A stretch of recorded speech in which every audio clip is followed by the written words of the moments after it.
السلام علیکم، آپ دیکھ رہے ہیں ہو کیا رہا ہے۔ میں ہوں فیصل عباسی، عارف نظامی صاحب ساتھ ہیں۔ شکریہ نظامی صاحب آپ کا۔ وزیراعظم عمران خان صاحب کی صدارت میں کیبنٹ میٹنگ ہوئی ہے، بہت سی اہم منظوریاں دی گئی ہیں۔ اس کے ساتھ ساتھ جو ایک تقریب وزراء کی کارکردگی سے متعلق سجائی گئی، جس میں وزیراعظم نے خطاب کیا اور اس موقع پہ کہا کہ ہمارے پاس 2.25 سال ہیں، ہمیں کارکردگی دکھانا ہوگی۔ اس کے علاوہ وزیراعظم نے بات کی جو جب اقتدار منتقل کیا جاتا ہے اس نظام سے متعلق بھی، اور کہا کہ تیاری کے بغیر جو ہے وہ حکومت میں نہیں آنا چاہیے، لیکن اب ہم تجربہ کار ہو گئے ہیں، اس نظام پہ نظر ثانی کرنی چاہیے۔ اس سے کیا مراد ہے یہ بھی ذکر کریں گے۔ اس کے علاوہ JUI کے اختلافات مزید کھل کے سامنے آ گئے ہیں، اس پر بھی بات کریں گے۔ لیکن نظامی صاحب، موسٹ امپورٹنٹ ہم سب سے پہلے ذکر PDM کا کریں گے۔ ہمیں جوائن کر لیا ہے بیرسٹر اعتزاز احسن صاحب نے، سینئر رہنما ہیں پاکستان پیپلز پارٹی کے، سینئر قانون دان ہیں۔ بہت شکریہ اعتزاز صاحب آپ کے وقت کا۔ اعتزاز صاحب آپ کی طرف آتے ہیں۔ نظامی صاحب، یہ جو سارا PDM کا شور ہے، آج ہم نے دیکھا کہ کل حکومت کی جانب سے NRO کے الزامات اپوزیشن پہ لگائے گئے، آج اپوزیشن نے اپنی وضاحتیں دینا شروع کر دیں۔ ایک ہیجانی کیفیت ہے، اس میں ٹھیک کون کر رہا ہے، حکومت یا اپوزیشن، اور غلط کون کر رہا ہے، اور زیادہ غلط کون کر رہا ہے؟ یہ ہیجانی نہیں، یہ ہذیانی کیفیت ہے جو اس وقت طاری ہے حکومت پہ بھی اور باقی سیاسی جماعتیں جو اپوزیشن میں بھی ہیں۔ یہ ایک PDM کی سیاست کا آپ نے پوچھا، تو چودھری صاحب سے بہتر کون صاحب ہو سکتے ہیں جو اس کا جواب دے سکتے ہیں۔ چودھری صاحب، یہ جو استعفوں کی گیم ہے، میں کہیں پڑھ رہا تھا آپ کا تجزیہ کہ یہ تو خود یعنی ایک بہت بڑا گفٹ ہوگا جو اپوزیشن جو ہے وہ حکومت کو دے دی، اور یہ قطعاً ایک، بلکہ آپ نے لفظ غالباً حماقت کا یوز کیا ہے۔ تو یہ مولانا اور ان کے ساتھیوں کو کیا ملے گا اس کے اندر سے؟ حتیٰ کہ بلاول بھٹو صاحب کہتے ہیں کہ ہم پیپلز پارٹی کی حکومت کی قربانی دے دیں گے۔ عارف صاحب، پہلی تو بات یہ میں ویسے عرض کر دوں کہ میں نے حماقت کا لفظ استعمال نہیں کیا، وہ ایک فیک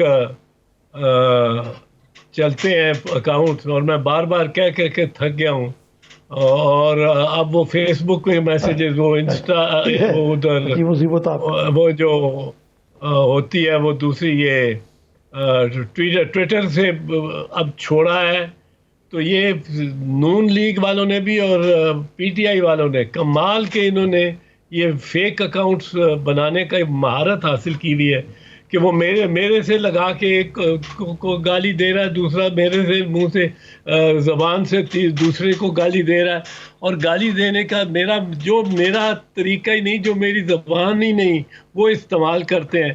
تو یہ میں نے حماقت کا نہیں کہا، میں تنقید کرتا ہوں، پر حماقت جتنا زوردار الفاظ تو آج کل بڑی قیادتیں ہی استعمال کر رہی ہیں، اور ان کو اس ٹیمپریچر کو ڈاؤن کرنا چاہیے، یقیناً دونوں سائیڈز کو۔ تو اور میں نے کوئی کبھی ٹویٹ نہیں کیا، اور کوئی یہ جو ہے فیس بک میسیج نہیں دیا، کوئی اگر ہے تو وہ سب فیک ہے اور جھوٹا ہے اور غلط ہے۔ اب رہی بات ان کو استعفوں پہ مشکل یہ ہے کہ استعفے اگر آپ دے دیتے ہیں تو اب بہت کچھ پرابلم سوچنی پڑے گی PDM کو۔ ایک یہ کہ استعفے دے دیتے ہیں اگر اپنے قائدین کو، تو اس کا کوئی اتنا حرج نہیں ہے، کوئی عمران خان کو فرق نہیں پڑتا اس کی صحت کو، وہ تو اسپیکر تک پہنچنے چاہیے اور اپنے ہاتھ سے قلمی ہونے چاہیے۔ اب جب اگر آپ اسپیکر تک پہنچا دیتے ہیں، فرض کیجئے، کیونکہ اب یہ دسمبر کا مہینہ جا رہا ہے، 31 دسمبر تک آپ نے اپنے پاس مانگے ہیں، 31 جنوری کو ان کو کیا کس طرح استعمال کرنا، یہ آپ نے فیصلہ کرنا ہے 31 جنوری کو۔ 31 جنوری کو اگر آپ استعفے دے دیتے ہیں، آپ استعفے جا کے دے دیتے ہیں، اور وہ مکمل کاروائی 3-4 دن میں اسپیکر کر لیتا ہے، تو اسمبلی کے الیکشنز جو ہیں وہ ہوں گے سینٹ کے الیکشنز کے بعد۔ سینٹ کے الیکشنز یقینی طور پہ 11 مارچ سے پہلے ہونے ہیں، اور اسمبلی کے الیکشنز جو ہیں بائی الیکشنز، یہ 45 دن کم از کم ان پہ لگتے ہیں، یہ 45 46 47 دن اتنے، تو اگر آپ کی سیٹیں ویکنٹ ہوئیں اور آپ کے وہاں اسمبلیاں بیٹھی ہوئی اور انہوں نے الیکشن کرنا شروع کر دیا، تو مریم بی بی جتنا بھی کہتی رہے کہ یہ کوئی خالہ جی کا گھر نہیں ہے اور کچھ نہیں ہے، اگر آپ اتنی ان کو سیٹیں خالی دے دیں گے اور الیکشنز ساتھ چلتے رہیں گے، الیکشنز ایک ڈی اسٹیبلائزیشن ضرور پیدا کرتے ہیں، یقیناً پیدا کرتے ہیں، پر وہ ڈی اسٹیبلائزیشن کے دوران اگر سینٹ پہ ان کا کمپلیٹ کنٹرول ہو گیا تو وہ اسٹیبلائز ہونے میں بڑی ان کو جلدی لگے گی، زیادہ دیر نہیں لگے گی۔ یہ ہم دیکھ چکے ہیں کہ سینٹ کی کتنی اہمیت ہے۔ 1988 کی جو ہماری گورنمنٹ تھی، بی بی شہید کی پہلی گورنمنٹ، اس گورنمنٹ میں ہمارے پاس پاکستان پیپلز پارٹی اور اپوزیشن کے پاس صرف 3 سینیٹر تھے، صرف 3، یحییٰ بختیار صاحب، افتخار گیلانی صاحب اور جام کرم علی صاحب، اور باقی سارے مسلم لیگ اور ضیاء کے پیروکار تھے۔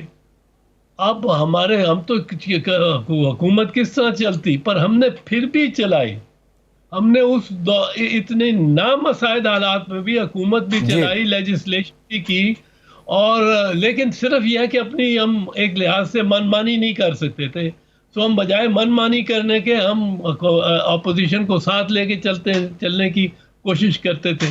گو اپوزیشن کو ساتھ لے کے چلنا بھی ہمارے لیے بڑا دشوار تھا، کیونکہ پریزیڈنٹ غلام اسحاق خان ہمارے سخت خلاف تھے، ان کے لگائے گئے چیف منسٹر پنجاب ہمارے خلاف بغاوتیں کر رہے تھے، ان کے غلام اسحاق خان کے سپورٹو اکبر بگٹی صاحب وہ ہمارے پیپلز پروگراموں کو مسمار کر رہے تھے، مرزا اسلم بیگ تھے چیف آف آرمی اسٹاف، وہ ہمارے خلاف وہ ٹوپی پہن کے سلوٹ نہیں کرنا چاہتے تھے وہ وزیر اعظم کو، اور ان سب باتوں کے باوجود انہوں نے پہلے نو کانفیڈنس موشن کی کوشش کی ہمارے خلاف لانے کی، اور اس کے لیے انہوں نے سیسل ہوٹل میں بندے بھی اور ہمارے بھی بندے اٹھانے شروع کر دیے پنجاب پولیس نے، اور ہمیں اپنی پناہ کے لیے خیبر پختونخوا میں جانا پڑا۔ پھر جب اس میں بھی ناکام ہو گئے تو پھر انہوں نے ہمیں 58(2)B کے تحت ڈسمس کیا۔ یہ ان کے لیے بہت مشکل معاملہ مرحلہ تھا۔ ٹھیک نظامی صاحب، اتنی آسانی سے کوئی حکومت گرتی نہیں ہے جتنی پی ڈی اے کے جلسوں سے، اب جلسوں کا ایک کاروبار ہو گیا، بڑے اچھے جلسے ہوئے، بڑے اچھے، لاہور کا چھوٹا تھا یا بڑا تھا، کہ گجرانوالے کا بڑا تھا کہ لاہور کا بڑا تھا، اب تو یہ میچ پڑ گیا ہے گجرانوالہ اور لاہور کا ہی۔ لیکن حکومت جو ہے وہ اپنے تئیں بالکل ناکام ہے، اس کو کوئی مطلب، وہ تو میرا خیال ہے خود گرتی جا رہی ہے۔ وہ آج کل کے فگرز وہ بڑے اچھے دے رہے ہیں کہ جی کرنٹ ڈیفیسٹ جو ہے وہ کم ہو گیا ہے، ایکسپورٹس بھی بڑھ گئی ہیں۔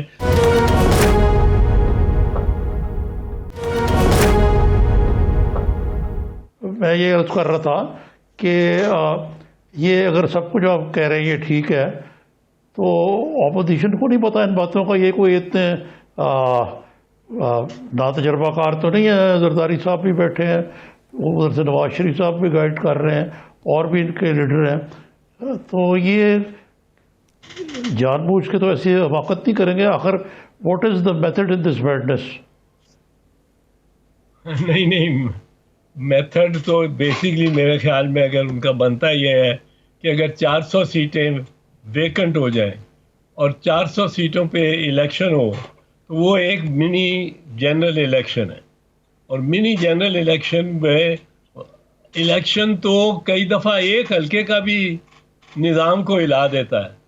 آپ کو حلقہ نمبر 4 کا یاد ہے، لاہور میں حلقہ نمبر 4 کا 1974 یا 75 میں ہوا تھا، اور اس نے حکومت کو ہلا کے رکھ دیا تھا، وفاقی بھی اور صوبائی بھی، تو وہ بھی ہو سکتا ہے۔ لیکن اور 400 حلقوں کا الیکشن بہت بڑا ایک جنرل الیکشن ہے، پر اس کی قیمت ہم کیا ادا کریں گے؟ قیمت یہ ادا کریں گے کہ سینٹ جو ہے وہ کلی طور پہ عمران خان کے ہاتھ میں چلا جائے گا. تو اس وجہ سے میں سمجھتا ہوں کہ یہ ایسی رسک، یہ بڑی رسک ہے، بہت بڑی رسک ہے. ٹھیک ہے. اچھا چوئی صاحب، یہ ریزگنیشنز کی بات ہو رہی ہے. بلاول صاحب نے تو یہ کہا ہے کہ استعفے اگر سندھ اسمبلی سے بھی دینے پڑے تو دیں گے. جو پیپلز پارٹی کے اندرون حلقے ہیں ان میں کیا ڈسکشن ہو رہی ہے استعفوں پہ، اور کیا پیپلز پارٹی پھر سے یہ جو سابق آپ کے حریف رہے ہیں ان کے ہاتھوں کی استعمال تو نہیں ہونے جا رہی؟ دکھاتے کچھ اور ہیں اور کرتے کچھ اور ہیں. وہ دکھاتے اپنے آپ کو اتنا بیمار ہیں کہ آدمی سوچتا ہے کہ خدا نہ خواستہ کب جا کے فاتحہ پڑھنی پڑ جائے اور جہاز پہ یہ لندن پہنچ بھی سکیں گے کہ نہیں پہنچ سکیں گے. اور وہ ہائیڈ پارک کی سیریں کر رہے ہیں اور برگر کھا رہے ہیں اور مزے کر رہے ہیں. یہاں ہر کسی کو اتنی پریشانی، ان کے مخالفوں کو بھی پریشانی بڑی ہو گئی تھی کہ اور ترس آنا شروع ہو گیا تھا. کمال کیا ہے. اور اسی طرح کمال مریم بی بی نے کیا ہے، بڑا کمال کیا ہے. اس نے اتنی چھوٹے عرصے میں اتنی اپنی مطلب ہے سیاست کے آغاز میں ہی، کیونکہ سیاست عمر ان کی ذرا بڑی بھی ہو، سیاست کی سیاسی عمر تو ان کی بہت کم ہے، چاہے 2 سال 3 سال ہے. اور اس میں انہوں نے جس طرح انکلز کو انہوں نے بالکل اپنے زیر کیا ہے، یا ان کو ان پہ بالکل حاوی آ گئی ہیں. یہ ایک معاملہ بی بی شہید کو بھی وقت لگا تھا بڑا انکلز کو مینیج کرنے میں. تو یہ تو اور پھر کبھی پتھر لے کے آ جاتی ہیں، کبھی آر یا پار کا ایسا میں پیغام دیتی ہیں کہ 8 تاریخ بھی آر یا پار اور 13 تاریخ بھی آر یا پار. تو یہ آر پار اس طرح نہیں ہوتے. سیاست میں تو بڑے کانٹوں پہ اور جلتے ہوئے کوئلوں پہ چلنا پڑتا ہے. اور چونکہ اب والد صاحب باہر بیٹھے ہیں، وہاں سے وہ ایک محفوظ پناہ گاہ سے آواز لگا رہے ہیں اور ہمارے خون کو گرما رہے ہیں. خود آرام ایک محفوظ پناہ گاہ میں بیٹھے. اور مریم بی بی بھی اگر یہ ایڈ کرنا چاہتا تھا. جی چوئی صاحب، نظامی صاحب کچھ ایڈ کرنا چاہتے.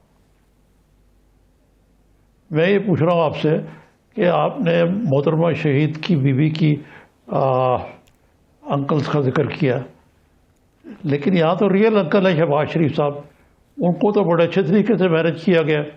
وہ جیل میں بیٹھے ہیں، اگرچہ وہ کہتے ہیں بربرا کہ حکومت سے مفاہمت ہونی چاہیے اور یہ جو کانفرنٹیشن ہے نہیں ہونی چاہیے، لیکن ان کی کوئی سنتا نہیں ہے. اور انکل جو ہیں ان کو تقریباً جو مسلم لیگ کے صدر ہیں سائڈ لائن کر دیا گیا. اور جو دوسرے آپ کے بارے میں میرے ایک سوال تھا کہ آپ بڑے سخت اب بھی کرٹیکل ہیں آف دا شریف اینڈ ان کی طرز سیاست ہے، لیکن آپ کی پارٹی تو اب بلاول بھٹو صاحب جو ہیں وہ بالکل ہی ان کی پی ایم ایل این کے ظلم کے اسیر ہو چکے ہیں. اور یہ خبر مجھے کافی حیران کن لگی کہ محترمہ مریم جو ہیں وہ لاڑکانہ میں بی بی کی شہادت کے موقع پہ وہاں موجود ہوں گی. اگر یہ خبر پی ڈی ایم کا، لیکن میں نے کئی دفعہ آپ اور میں اکٹھے وہاں جاتے رہے، مجھے نہیں کبھی یاد پڑتا کہ یہ پیور ایک پیپلز پارٹی کا فنکشن ہے، اس میں کسی کوئی دیگر رہنما شریک ہوئے ہوں. ہاں ہوتے تو نہیں ہیں وہ، ابھی تک تو نہیں ہوئے. اب آپ ذرا میرے خیال میں کچھ ریڈ لائن، ایک سیاسی ہماری کوئی ریڈ لائن ایسی نہیں ہے، ہم کوئی دھمکیاں شمکیاں دینے والی بات نہیں ہے. پر آپ نے عارف دا ریڈ لائن کراس کی ہے یہ زلف وغیرہ کی بات کر کے، زلف کے اسیر ہونے کی. اور میں صرف اتنا پوائنٹ آؤٹ کر دینا چاہتا ہوں، ضروری سمجھتا ہوں. باقی سیاست میں مریم اور چیئرمین بلاول کا ایک ساتھ چلنا ہی ایک عجب بات ہے، عجوبہ ہے. اس طرح مجھے توقع 2 سال 3 سال پہلے اس طرح نہیں تھی کہ اتنی زیادہ ہماری پارٹیوں میں بھی، جماعتوں میں بھی قربت ہو جائے گی. اور قربتیں کئی دفعہ ہوئی ہیں، اور کئی دفعہ ہم نے ادھر سے زخم کھائے ہیں. 1988 سے لے کر 1988 میں جب وزیر اعلیٰ تھے پنجاب کے نواز شریف، تو ہماری حکومت جب وفاقی حکومت کے خلاف تو نعرے لگاتے تھے، جاگ پنجابی جاگ، تیری پگ نو لگ گئی آگ. جی جی. اور جاتے تھے اسلام آباد چیف منسٹر صاحب اور پریزیڈنٹ کو اور چیف آف آرمی سٹاف کو مل کے واپس آ جاتے تھے. اور پھر انہوں نے ہمارے خلاف باقاعدہ تحریک عدم اعتماد میں بڑا بڑھ چڑھ کے حصہ لیا. اور پھر ہم نے ان کا ساتھ دیا جب 1996 میں 97 میں ان کی حکومت بنی. پھر ان کے خلاف کیسز بنے. جی جی. کیسز بنے تو بی بی نے مجھے خاص اجازت دی، انہوں نے درخواست کی کہ میں ان کے مقدمات کروں اور وکیل بنوں. اور پھر اسی دور میں، مشرف کے دور میں، ہمارے ساتھ چارٹر آف ڈیموکریسی کیا اور ہمارے خلاف عدالت سپریم کورٹ میں پیش ہو گئے. جی جی. اور ہمیں الزامات اتنے سنگین لگا دیے کہ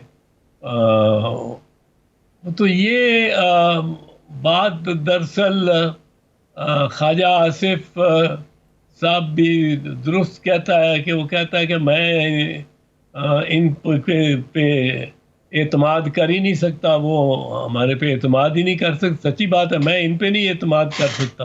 جی جی ٹھیک ہے. تو چوہدری صاحب ایک بریک لیتے ہیں. بڑی انٹرسٹنگ بات آپ کر رہے ہیں. آپ وکیل بنے لیکن موکل عہدہ پدھار گیا، آپ کو خبر ہی نہیں ہوئی. نون لیگ کی قربت، نون لیگ اور پیپلز پارٹی کی قربت رقابت، یہ بڑا انٹرسٹنگ چیپٹر ہے. لیکن ایک بریک کے بعد کچھ ٹیکنیکل بات کریں گے شو آف ہینڈ سے متعلق. ہمارے ساتھ رہیے.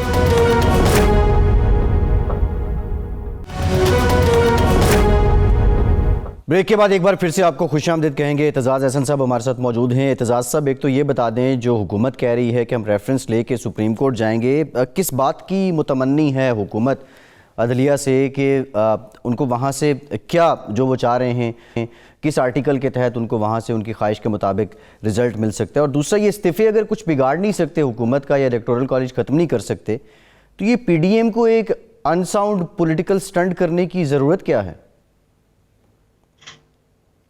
جہاں تک تو حکومت کا تعلق ہے، حکومت بنیادی طور پہ یہ چاہتی ہے کہ سپریم کورٹ ایک اس قسم کا فیصلہ دے دے، اوپینین دے دے، رائے دے دے، مشورہ دے دے. وہ آرٹیکل 186 کے تحت حکومت مشورہ کر سکتی ہے اس سے، سپریم کورٹ سے. اور یہ گورنر جنرلز ریفرنس جو چیف جسٹس منیر نے 1955 میں فیصلہ کیا تھا، وہ بھی گورنر جنرل غلام محمد نے ایک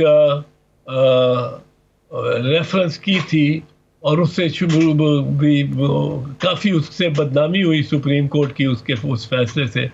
پر یہ مشاورت کا ایک حق اور ایک اختیار ہے سپریم کورٹ کو، اور حکومت کو یہ حق ہے کہ وہ اس سے مشاورت کرے اگر کوئی ایسا قانونی آئینی نکتہ ہو. اب قانونی آئینی نکتہ یہ ہے ان کے معاملے میں کہ یہ چاہتے ہیں کہ سینٹ کے انتخابات اوپن ہوں، کھلے عام ہوں، ہر کسی کو پتہ ہو کس نے کس کو ووٹ ڈالا ہے. اور اس میں وہ ووٹ ڈالنے کا جو معاملہ ہے وہ یہ ہے کہ وہ خفیہ رائے شماری سے ہو یا اوپن اور عیاں رائے شماری سے ہو، جو عیاں ہے سب.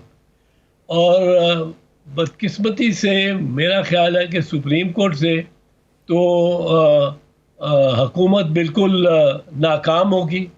یہ اس کا زاویہ نگاہ ہی بالکل غلط ہے. سینٹ کے الیکشن جو ہے یہ خفیہ رائے شماری سے ہی ہو سکتے ہیں. اس میں ایک رائے دی جا رہی ہے، اس کا میں عرض کر دوں. پہلے میں عرض کر دوں کہ کیوں خفیہ رائے شماری سے ہی ہو سکتے ہیں. کیونکہ آرٹیکل 224 یہ کلیئرلی کہتا ہے کہ الیکشن جتنے بھی ہوں گے آئین کے تحت وہ سوائے پرائم منسٹر اور چیف منسٹر کے وہ خفیہ رائے شماری سے ہوں گے. تو یہ ایک ہے. اب اس میں ایک رائے یہ ہے جس کو سپریم کورٹ نے ابھی تک جس پہ واضح فیصلہ نہیں کیا یا کسی نے رائے نہیں لی، وہ یہ ہے کہ ایک رائے یہ ہے کہ یہ اپلائی کرتا ہے to elections under the constitution, اور جو سینٹ کی الیکشن ہے یہ انڈر دی کانسٹیٹیوشن نہیں ہے، یہ انڈر لا ہے. کیونکہ اس کے الیکشن کا پورا جو سلسلہ ہے اور کس طرح الیکشن ہونے ہیں اور کس طرح ووٹ، یہ سارا الیکشن ایکٹ 2017 کے تحت آیا ہے. حالانکہ ایسی بات نہیں ہے. یہ اصل میں election schedule 2 of to the constitution کے تحت یہ ہوتا ہے. تو یہ ایک بحث نئی نقطہ اٹھایا جا رہا ہے جس کا میرے خیال میں تو غالب امکان حکومت کے خلاف ہی فیصلہ ہونے کا ہے، اور سپریم کورٹ یہی فیصلہ کرے گی میرے خیال میں کہ خفیہ رائے شماری سے جی صحیح ہے ہو سکتے. جی چوہدری صاحب، یہ آپ نے ذکر کیا کہ عمران خان صاحب کی جس طرح یہ چینج کرنا چاہتے ہیں، آج انہوں نے دلچسپ بات کہی ہے اپنی حکومت کی کارکردگی کا جائزہ دیتے ہوئے کہ ہمیں اس نظام پر نظر ثانی کرنی چاہیے. ایک دوسرے یہ کہ پاکستان حکومت کے پاس سب 2.25 سال رہ گئے ہیں، یعنی اگر دیکھا جائے ان کے ٹرمز جو ہے. تیسرے وہ اکثر اس کا ذکر کرتے ہیں، آج انہوں نے کھل کے کہا کہ جی یہ صدارتی نظام بڑا اچھا ہے، خاص طور پہ امریکہ والا، کہ الیکشن نومبر میں ہو جاتے ہیں اور حلف 20 جنوری کو لیا جاتا ہے، تو کافی تیاری کا ٹائم مل جاتا ہے جو نئی آنے والی حکومت ہے. اسی طریقے سے وہ 8ویں ترمیم کو بھی مسلسل حتف تنقید بناتے ہیں، اور آج بھی انہوں نے اس کو بنایا ہے 18ویں ترمیم. یا تو یہ کوئی ناواقفیت ہے خان صاحب کی، یا بے چینی ہے کہ صدارتی نظام لایا جائے. حالانکہ صدارتی نظام میں تو یہ ٹھیک ہے کہ اس قسم کی کوئی ارینجمنٹ ہو سکتی ہے.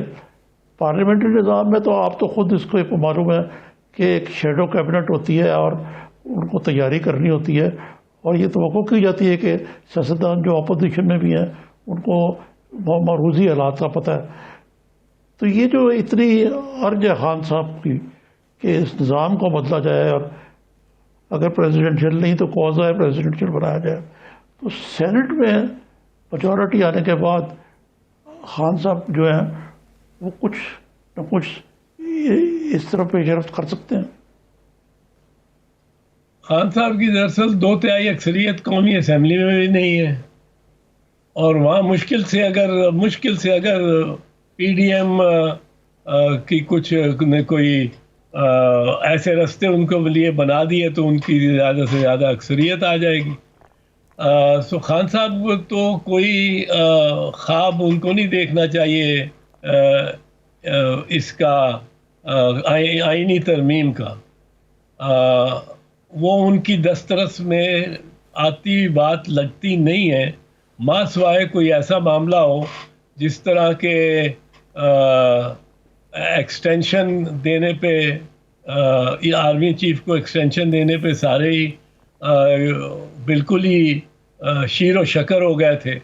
اور وہ نون لیگ جو بیٹھ کے لندن میں اگر نام لو وہ اب کرتے ہیں، وہ بھی مائل ہو گئی، مائل بکرم ہو گئی، اور خود ووٹ دیا باجوہ صاحب کو، خود اپوائنٹ کیا باجوہ صاحب کو، خود ایکسٹینشن دی باجوہ صاحب کو، اور پھر ان کے خلاف بولتے ہیں، پر بولتے وہاں لندن سے ہیں اور بڑا سیف ڈسٹنس رکھ کے.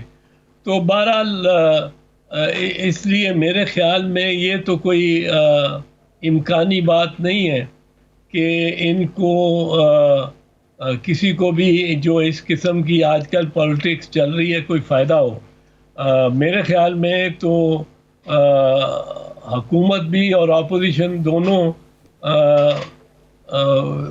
سے کچھ عوام بیزار ہو رہے ہیں مولانا کی سیاست. مولانا کی تو اپنی پارٹی میں بھی بغاوت ہو گئی ہے، اور کچھ بیزار ہو رہے ہیں ان باتوں سے کہ یہ باتیں آپ مجھے پوچھتے ہیں، سوال کرتے ہیں کہ تمہاری پارٹی نے یہ یوں کیوں کیا، تمہارے وقت میں یہ کیوں ہوا. تو میں یہ نہیں کہتا ہوں کہ میں اپنے آپ کو جسٹیفائی کروں، میں شروع ہو جاتا ہوں اس کی پارٹی میں کیا ہوا، اس کی پارٹی میں کیا ہوا، تم نے کیا کیا. وہ تم نے کیا کیا یہ ہم کرتے ہیں، میں نے کیا کیا کوئی بات ہی نہیں کرتا. تو اس وقت تو میرا خیال ہے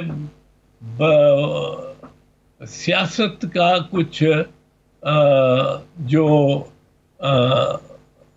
معیار اور جو اس سے سیاست دانوں سے امید لوگوں نے لگائی رکھی ہوتی ہے، وہ اب ہم نے خود ہی اپنے آپ کے ساتھ امید لگا رکھی ہے. لوگوں نے تو بہت کم ہوتی جا رہی ہے یہ بات، گورنمنٹ کی بھی اور پی ڈی ایم کی بھی. چوہدری صاحب میں جی یہ میں یہ عرض کر رہا تھا کہ پلک جھپکتے ہی عمران خان صاحب کی ٹرم جو ہے اس کا آدھے سے زیادہ پیریڈ گزر چکا ہے، اور آج خان صاحب نے کہا ہے کہ حکومت کے پاس 2.25 سال ہے، ہمیں کارکردگی دکھانی ہوگی. اس کا مطلب ہے وہ تسلیم کرتے ہیں کہ یہ جتنا عرصہ گزرا ہے اس میں پی ٹی آئی نے کوئی ایسی حسن کارکردگی کا مظاہرہ نہیں کیا. اور دوسرے استعفے اور یہ لانگ مارچ اور فلانی مارچ کی ذکر کرتے ہیں، ان کو تو اب تیاری کرنی چاہیے کہ یہ ایک حکومت جو بالکل ہی نکھت ثابت ہوئی ہے گورننس میں، ان کا مقابلہ کریں یعنی بیلٹ باکس کے ذریعے. ہاں البتہ ان کا یہ کہنا جو ہے درست ہے کہ اگر الیکشن جھرلو پھیرنے کے ذریعے ہوا، جس کو سلیکٹڈ کہتے ہیں خان صاحب کو، تب مشکل ہوگی. آپ کی کیا رائے ہے کہ کیسی رہی ہے ان کی کارکردگی اور آئندہ پی ٹی آئی کی کیا پراسپیکٹس؟ پی ٹی آئی کی کارکردگی پہ تو کوئی میرا خیال دو آرا ہے ہی نہیں، باوجود اس کے کہ آج کل کے یہ جو کوئی شماریات بتا رہے ہیں کہ جی اتنی فیصد یا ہماری کرنٹ ڈیفیسٹ جو ہے وہ کم ہوا ہے، اور وہ ایکسپورٹس بڑھی ہیں، ایکسپورٹس بڑی ہیں اور ریمیٹنسز بڑی ہیں. ریمیٹنسز تو ون ٹائم یا شارٹ پیریڈ کے لیے بھی ہو سکتی ہیں کہ آج کل بڑا برا وقت آیا ہوا ہے پاکستانیوں پہ اور دیسیوں پہ عمومی طور پہ ساری دنیا میں. تو وہ پیسے واپس بھیجتے ہوں گے کہ یہاں ہماری انویسٹمنٹ سیف نہیں، وہاں گھر بنا لیں کوئی کام. تو لیکن آپ مطلب ہے جو اس گورنمنٹ میں ایک اس کا سب سے بڑا اس پہ عذاب جو ہے نا، وہ اس کے اپنے بیان باز ہیں، جو ترجمان ہیں، جو وزیر ہیں، جو بولنے سے پہلے سوچتے نہیں ہیں کہ میں کتنا نقصان کر دینے لگا ہوں. جی ٹھیک ہے. ایک بریک کے بعد جب واپس آئیں گے تو ذرا یہ بھی جانیں گے جو NFC ایوارڈ تھا جو پیپلز پارٹی کی حکومت میں 2010 میں غالباً منظور ہوا تو اس کے بعد جو اقدامات کرنے تھے وہ کیوں نہ ہو پائے. بریک کے بعد بات کرتے ہیں, ہمارے ساتھ رہیے.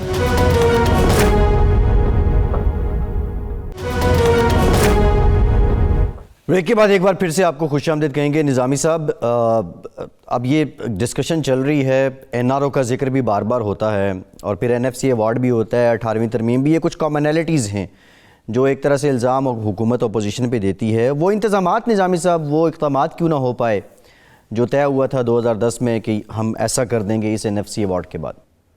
نہیں, دراصل بات یہ ہے کہ یہ جیسے چودھری صاحب نے صحیح فرمایا, یہ دیکھیں کوئی زکوٰۃ نہیں ہے جو دے رہی ہے وفاق صوبوں کو, یہ صوبوں کے ریسورسز ہیں جو ان کو شیئر کیے جا رہے ہیں. اور یہ طے ہوا تھا کہ یہ ہر سال جو GDP ہے وہ 1% زیادہ ہوگا, تو جو وفاق کو جو نقصان ہے وہ پائے بڑا ہو جائے گا, شیئر زیادہ ہو جائے گا, تو وہ ملتا رہے گا. پرابلم یہ ہوئی ہے کہ وفاق اپنی ناقص پالیسیاں, اس حکومت کی نہیں صرف, اس سے پہلے والی حکومت کی بھی, وہ یکسر ناکام رہے. GDP کیا کہتے ہیں اس کو, ٹیکس ٹو GDP ریشیو جو ہے وہ پہلے بھی 9-10% تھا اور آج 10 سال بعد بھی تقریباً اتنا ہی ہے. تو اس میں صوبوں کو معروض الزام ٹھہرانا ٹھیک نہیں ہے. نہ یہ کہ جی یہ دیکھیں کیونکہ وفاق غریب ہو گیا اس لیے وہ اپنی فضول خرچیاں اور جو ان کے اور ایڈونچرز ہیں وہ پورے نہیں کر سکتے تو صوبہ جرمانہ ادا کریں. اس معاملے میں تو یہ سوچنے کی بات ہے کہ ہمارا اسٹرکچرل سسٹم ہے جو پاکستان کا, وہ اتنا ناقص ہے کہ ہم اس کو ٹھیک ہی نہیں کر سکے.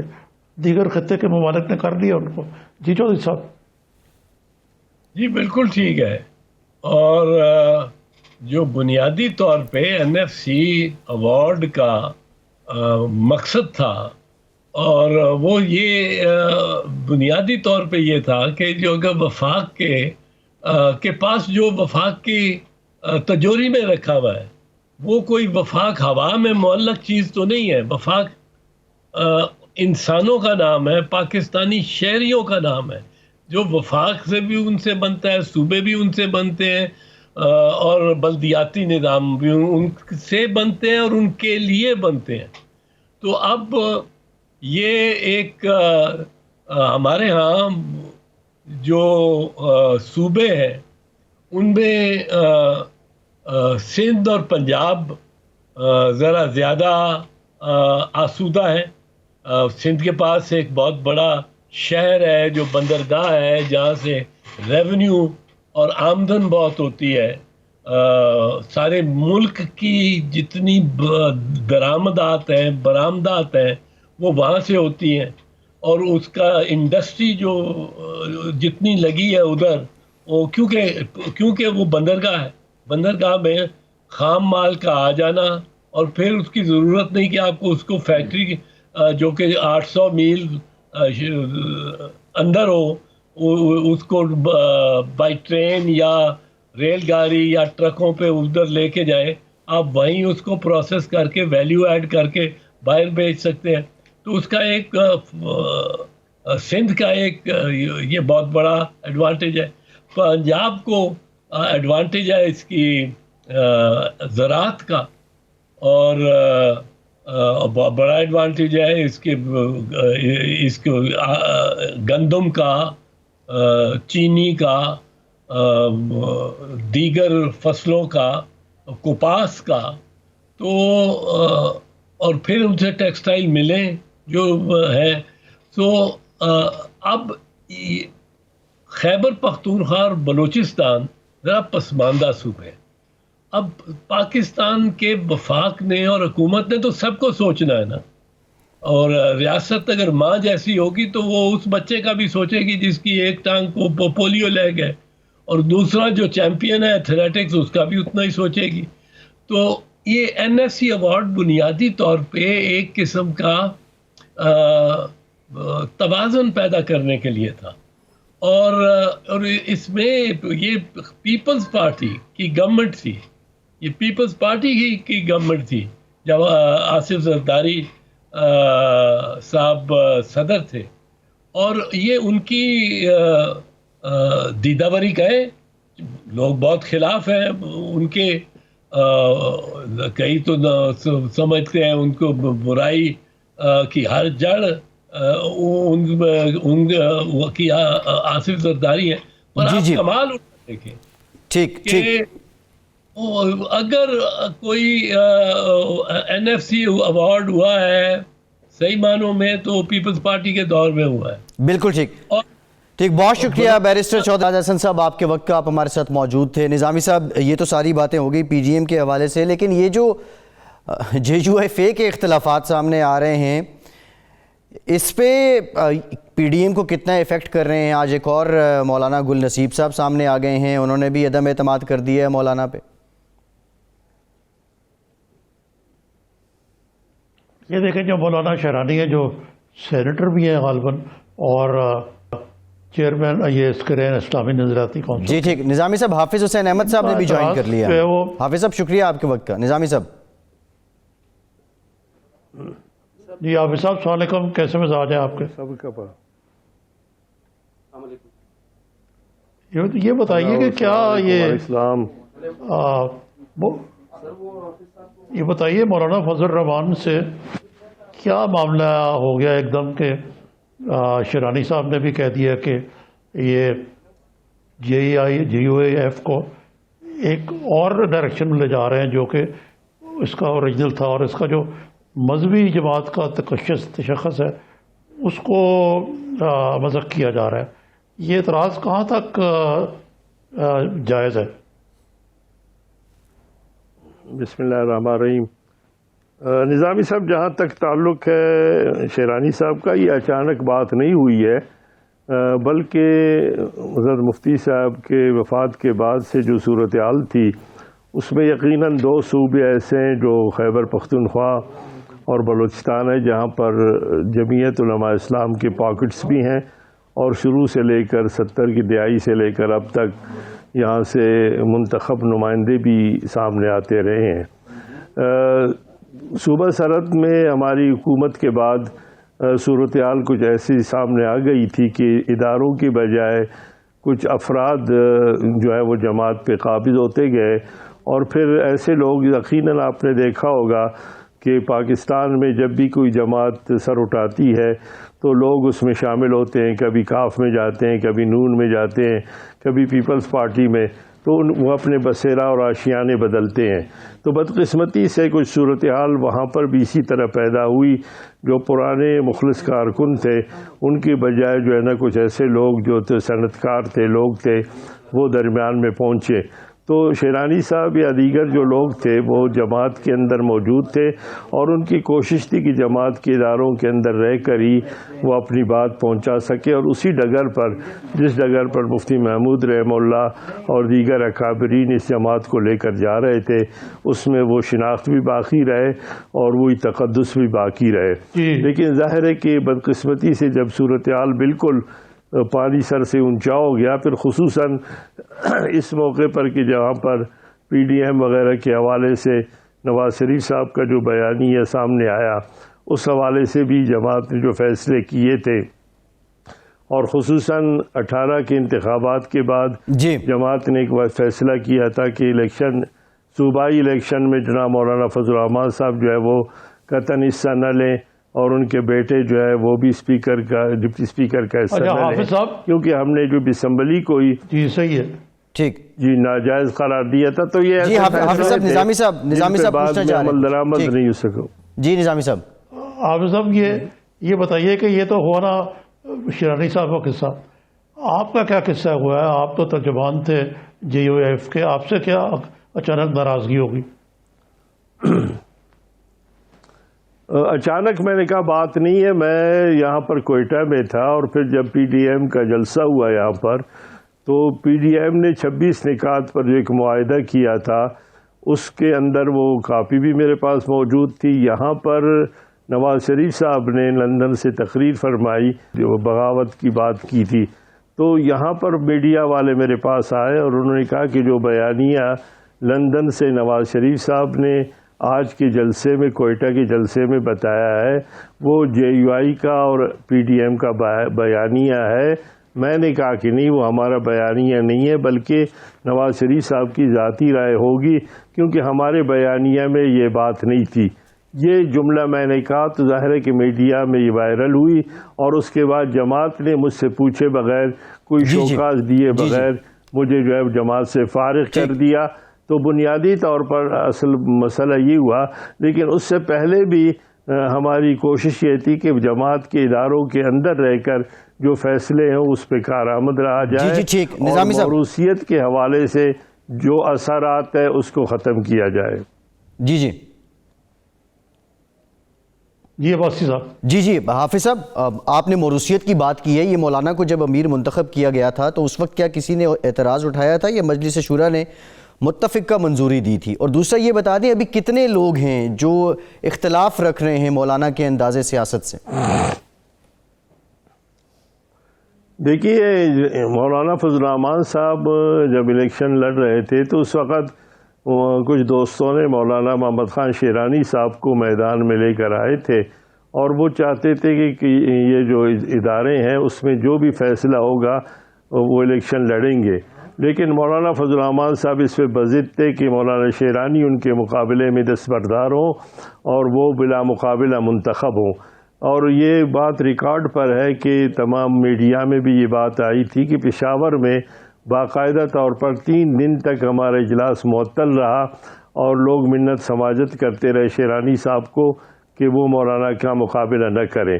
جبکہ شیرانی صاحب اور کچھ دوستوں کا موقف یہ تھا کہ جمہوریت کے حوالے سے جب ہم بات کرتے ہیں تو پھر ہر ایک کو حق ہے کہ وہ جنرل کونسل کا اگر ممبر ہے اور وہ کھڑا ہو جاتا ہے تو اگر لوگوں کے سامنے وہ جاتا ہے اور لوگ اسے منتخب کرتے ہیں تو وہ اس کا استحقاق بنتا ہے.